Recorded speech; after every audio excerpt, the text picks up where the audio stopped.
तमिलनाडु विधानसभा में मुख्यमंत्री सी जोसेफ विजय का भाषण सिर्फ राजनीतिक बयानबाजी तक सीमित नहीं रहा, बल्कि उसके अंत ने ऐसा रंग जमा दिया कि पूरा सदन तालियों से गूंज उठा। भाषण समाप्त करने के बाद विजय ने स्पीकर से अनुमति मांगी और फिर अपने पुराने फिल्मी अंदाज में एक खास जेस्चर किया और ये नजारा देखते ही सदन में मौजूद विधायक उत्साहित हो गए और तालियों की गड़गड़ाहट सुनाई देने लगी। कुछ ही देर में इसका वीडियो सोशल मीडिया पर वायरल हो गया और राजनीतिक गलियारों से लेकर आम लोगों तक चर्चा का विषय बन गया। दरअसल विजय का पूरा संबोधन पहले से ही सुर्खियों में था। अपने भाषण के दौरान उन्होंने विपक्षी डीएमके पर तीखा हमला बोला और राज्य में कथित भ्रष्टाचार के मुद्दे को जोर शोर से उठाया। विजय के आरोपों पर डीएमके विधायकों ने कड़ा विरोध दर्ज कराया।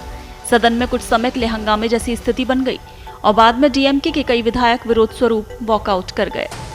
हालांकि इस पूरे घटनाक्रम का सबसे चर्चित हिस्सा विजय का ये फिल्मी अंदाज रहा, जिसने राजनीति और सिनेमा के उनके पुराने संबंधों की याद ताजा कर दी। भाषण समाप्त होने के बाद उन्होंने स्पीकर की ओर देखा, अनुमति ली और फिर हाथ के खास इशारे के साथ अपना संबोधन खत्म किया और ये पूरा दृश्य कैमरे में कैद हो गया और देखते ही देखते सोशल मीडिया पर वायरल होने लगा। राजनीतिक विश्लेषकों और सोशल मीडिया यूजर्स ने विजय के इस जेस्चर की तुलना पूर्व मुख्यमंत्री एमके स्टालिन के उस चर्चित इशारे से करनी शुरू कर दी, जिसने कुछ समय पहले खूब सुर्खियां बटोरी थी। कांग्रेस के साथ सीट बंटवारे की बातचीत के बाद डीएमके मुख्यालय से बाहर निकलते समय स्टालिन ने हाथ उठाकर संकेत दिया था। उस वक्त सोशल मीडिया पर इसे सब तय हो गया और मामला खत्म जैसे संदेशों से जोड़कर देखा गया था। हालांकि बाद में स्टालिन ने स्पष्ट किया था कि वो केवल पत्रकारों के सवालों का जवाब देने के लिए किया गया सहज इशारा था।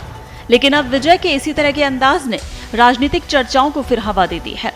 अपने संबोधन में विजय ने यह भी स्पष्ट करने की कोशिश की कि उनकी पार्टी केवल एक फिल्म स्टार की लोकप्रियता के दम पर राजनीति में नहीं आई। उन्होंने कहा कि उनकी पार्टी पहले जनता के बीच गई और लोगों का विश्वास जीतने के बाद राजनीतिक संगठन के रूप में सामने आई।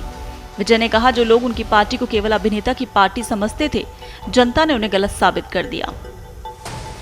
वहीं मुख्यमंत्री ने दावा किया कि उनकी पार्टी ने 2026 का विधानसभा चुनाव बिना किसी गठबंधन के लड़ा और जनता ने उन्हें भारी समर्थन दिया। उन्होंने कहा कि उनकी पार्टी को 35% वोट और करीब 1,72,00,000 मत मिले, जिसने उन्हें राज्य की एक मजबूत स्वतंत्र राजनीतिक शक्ति के रूप में स्थापित किया। विजय ने अपने राजनीतिक विचारों का उल्लेख करते हुए पेरियार, ईवी रामासामी, डॉक्टर भीमराव अंबेडकर और कामराज के सिद्धांतों को अपनी राजनीति का आधार बताया। उन्होंने कहा कि उनकी सरकार आम और साधारण लोगों की सरकार है और उसका उद्देश्य सामाजिक न्याय, समान अवसर और ईमानदार प्रशासन सुनिश्चित करना है। फिलहाल विधानसभा में विजय का भाषण जितना राजनीतिक कारणों से चर्चा में रहा, उससे कहीं ज्यादा उसका अंतिम फिल्मी अंदाज सोशल मीडिया पर लोगों का ध्यान खींच रहा है और यही वजह है कि उनका ये जेस्चर अब तमिलनाडु की राजनीति में नई बहस का विषय बन गया है।